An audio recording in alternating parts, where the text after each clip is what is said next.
Instagram पे आप रोज़ ही किसी लड़की को अपने बॉयफ्रेंड के साथ वीडियो बनाते हुए देखते हैं। लेकिन दिल्ली के नंगलोई इलाके में रहने वाली सोनिया लोगों को इसलिए याद रह जाती थी क्योंकि वो अपने बॉयफ्रेंड को भूत कह के संबोधित करती है। अपने वीडियोस में या इंस्टाग्राम आईडी पर उसने लिख भी रखा था आई लव यू भूत, इसलिए उसके 7,000 से ज़्यादा फॉलोअर्स भी बन गए थे। दिल्ली के नंगलोई इलाके में रहने वाली सोनिया के कत्ल की कहानी लेकिन दिल को दहला देने वाली है। सोशल मीडिया के इंस्टाग्राम आईडी पर सोनिया की किसी सोनू नाम से 1 साल पहले दोस्ती होती है। दोस्ती रंग बदलते हुए इश्क में तब्दील हो जाती है, मगर इस इश्क का अंजाम बहुत ही भयानक होता है। प्यार करते करते सोनिया गर्भवती हो जाती है। सोनिया सोनू के लिए करवा चौथ का व्रत रखती है, लेकिन करवा चौथ के दिन ही वही सोनू सोनिया की हत्या कर शव को दफना देता है। सोनू की जब गिरफ्तारी होती है तो पता चलता है कि वो सोनू नहीं बल्कि सलीम है। आज की केस डायरी में दिल्ली का ये सोनिया हत्याकांड। मैं हूं परवेज अहमद, आप देख रहे हैं क्राइम की एक और दास्तान। दिल्ली का नांगलोई इलाका है। उस इलाके में सोनू नाम का एक लड़का रहता है और उसी इलाके में एक सोनिया और सोना नाम की लड़की रहती है। 1 साल पहले की बात है। सोनिया जो है इंस्टाग्राम पे बहुत एक्टिव रहती थी, रील बना के रोज़ डालती थी, इसलिए उसके फॉलोअर्स भी उसको मिलते जाते थे। इसी बीच सोनिया की दोस्ती होती है। एक सोनू नाम का एक लड़का होता है, इंस्टाग्राम पे उसकी आईडी सोनू के नाम से होती है। दोनों की दोस्ती होती है और दोस्ती के बाद दोनों का मिलना जुलना शुरू होता है। ये दोस्ती कुछ ही दिनों के बाद प्यार के रंग में बदल जाती है। इसके बाद सोनू और सोनिया एक साथ अक्सर वीडियो बनाते थे। सोनिया अपने आईडी से उसको लोड करती थी। उसके बाद सोनिया उस पर लिखती थी कि आई लव यू भूत। लगातार वो अपने इस बॉयफ्रेंड को भूत के नाम से पुकारती थी, इसलिए अक्सर लोग उसके वीडियोस को देखते थे और मज़े लेते थे और उस पर लिखते भी थे कि ये भूत क्यों कहती है, लेकिन वो हमेशा अपने बॉयफ्रेंड को भूत कहकर ही बुलाया करते थे। और जब फ्रेंडशिप हो गई और फ्रेंडशिप बढ़ती जा रही थी, सोनिया के घर वालों को भी इस बात का पता था, लेकिन वो हमेशा अपने बॉयफ्रेंड का नाम भूत कह के बुलाती थी। उसके माँ को, उसके भाइयों को, छोटी बहन को सबकी जानकारी हो चुकी थी। ये बात तब बहुत गंभीर हो गई जब अचानक एक दिन सोनिया के घर वालों को पता चली कि वो प्रेग्नेंट है और लगभग 6 महीने का गर्भ उसके पेट में है। अब सोनिया के घर वालों ने सोनू के घर वालों से बातचीत शुरू की। तो जब वहाँ पर पहुँचे और उन लोगों से मिले तो इनके पैरों तले ज़मीन निकल चुकी थी, क्योंकि सोनू का असली नाम सलीम था, क्योंकि वो दूसरे धर्म और जात का था। और उसके बाद सोनू तो सोनिया को अपनाना चाहता था, लेकिन उसके घर वाले इस रिश्ते के लिए तैयार नहीं थे। उधर सोनिया ने भी फैसला किया कि वो अपने बच्चे का अबॉर्शन नहीं कराएगी किसी कीमत पे, और इस बात को लेके वो सोनू से लगातार संपर्क कर रही थी कि वो उससे शादी कर ले। सोनू इस बात को लगातार टाल रहा था कि हम शादी करेंगे, लेकिन अभी रुकी रहो, मेरे घर वाले तैयार नहीं है। इस टाइप की बातें चलती रहती थी।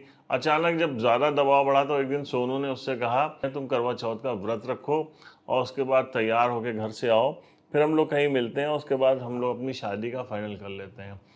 सोनिया बहुत ज़्यादा खुश थी। उसने करवा चौथ का व्रत रखा, तैयार हुई, घर से कुछ कैश और बहुत अच्छे अच्छे से कपड़े रख के वो निकली। फिर रास्ते में उसको सोनू मिलता है, जिसने एक किराए पे एक कार कर रखी थी। उसके 2 दोस्त भी उसमें थे, एक ऋतिक और दूसरा पंकज। उसके बाद सोनू इसको उस कार से लेके जाता है हरियाणा का रोहतक, और रोहतक पहुंच के ये लोग वहाँ पर बाईपास पे उतर जाते हैं और उसके बाद वहाँ से खेतों के ज़रिए जाते हैं।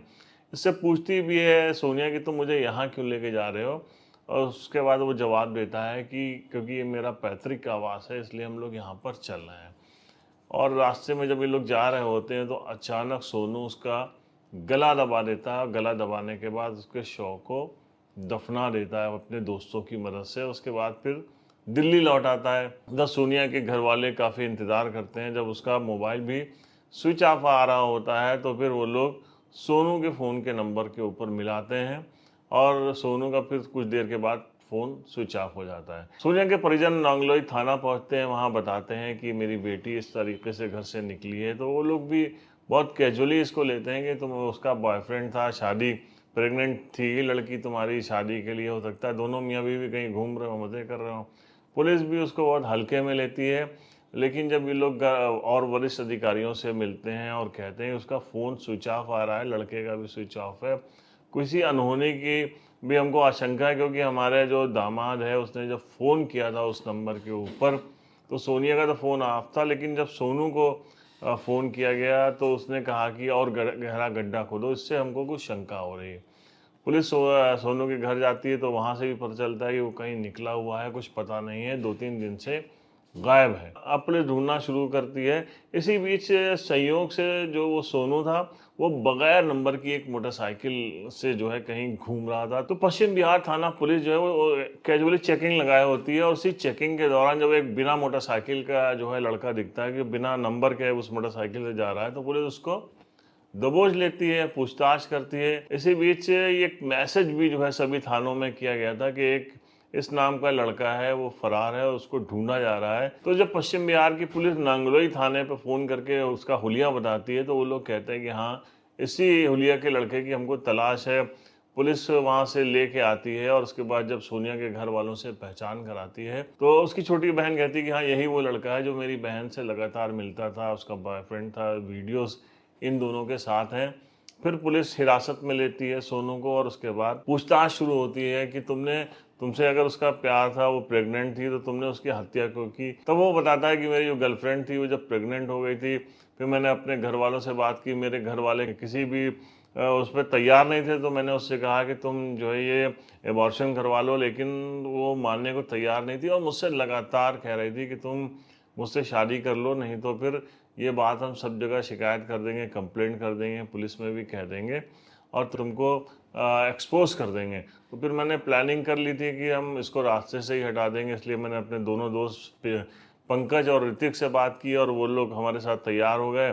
फिर 20 तारीख को जब करवा चौथ का दिन था, 20 अक्टूबर को, तो इसको मैंने बुलाया योजना के अनुसार, और ये व्रत रख के आई थी तैयार होके। उसके बाद इसको हम लोग वहाँ रोहतक में ले गए, सुनसान इलाके में, और उसके बाद इसका गला दबा के हत्या कर दी, और शव को फिर वहीं पे दफना दिया हम लोगों ने। जब सलीम और सोनू से ये उसका कबूलनामा हुआ, तो फिर पुलिस मौके पर पहुंची उसको लेकर, और जब वहाँ गड्ढा खोदा गया तो उसमें से सोनिया का सड़ा गला शव निकला, और उसके बाद फिर सोनू को गिरफ्तार करके जेल भेजा गया है हत्या के मामले में। अब परिजनों का कहना है कि इसने धोखा दिया है, और इसकी जात का भी, इसके धर्म का भी हम लोगों को नहीं पता था। हम अपनी बेटी से जब भी कहते थे तो वो हमेशा भूत भूत कह के बताती थी। अब हमें इंसाफ चाहिए, हमारी बेटी गई है, हमारे इसके बदले में भी इसको फांसी की सज़ा होनी चाहिए। अब ये सारा मामला कोर्ट तक पहुंच चुका है। अब कोर्ट फैसला करेगा कि उसको कौन सी सज़ा दी जाती है। तो आज की केस डायरी में था ये दिल्ली का मामला, किस तरीके से लोग इंस्टाग्राम, सोशल मीडिया पे एक दूसरे से दोस्ती करते हैं, और उसके बाद उनका इश्क परवान चढ़ने लग जाता है, और किस तरीके का धोखा होता है। आए दिन हम लोग इस तरीके की घटनाएं कवर करते हैं, सुनते हैं, आप तक पहुंचाते हैं। तो क्या कहना है आपका इस मामले में, कमेंट बॉक्स में लिखना मत भूलिएगा। हम मिलते हैं नेक्स्ट एपिसोड में एक नई क्राइम स्टोरी के साथ। तब तक के लिए जय हिंद।